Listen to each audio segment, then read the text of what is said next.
आज दादा के घर में एक खास दिन था। पूरा खानदान इकट्ठा हुआ था। घर की हर एक कमरा हंसी, बातों और बच्चों के खेलने की आवाजों से गूंज रहा था। दादा, जो हमेशा सुकून और मोहब्बत का निशान थे, अपनी बच्चों और पोते पोतियों को देखकर खुश हो रहे थे।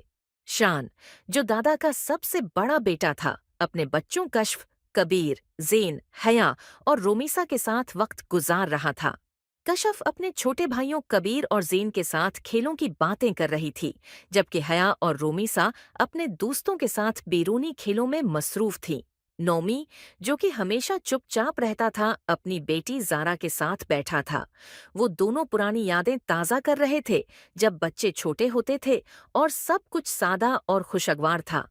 काशी हमेशा चुपचाप रहता था, अपनी बेटी जारा के साथ बैठा था।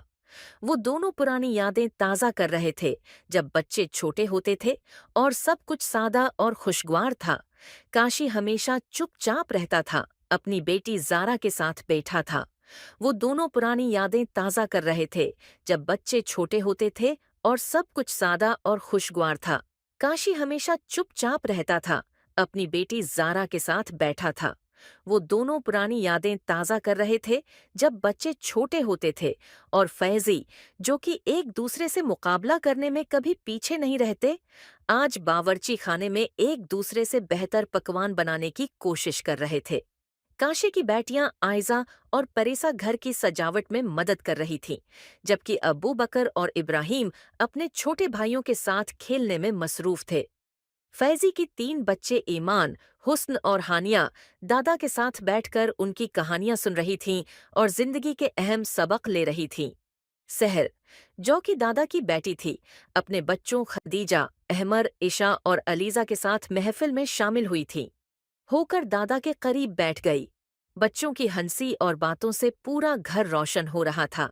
सबके दिलों में मोहब्बत और रिश्ता था, और दादा की मुस्कुराहट में वो सुकून था जो पूरे खानदान को एक दूसरे से जोड़े रखता था। दादा ने एक लम्हे के लिए सबको उकठा किया और कहा, ये घर सिर्फ दीवारों का मजमुआ नहीं, बल्कि ये मोहब्बत और रिश्ता की जड़ है। हम जहाँ कहीं भी जाएं, हमेशा वापस आकर एक दूसरे के साथ वक्त गुजारेंगे। सबने दादा की बातों पर गौर किया और दिल में अहद किया कि ये रिश्ता कभी कमजोर नहीं होगा, बल्कि हर नस्ल में बढ़ता जाएगा।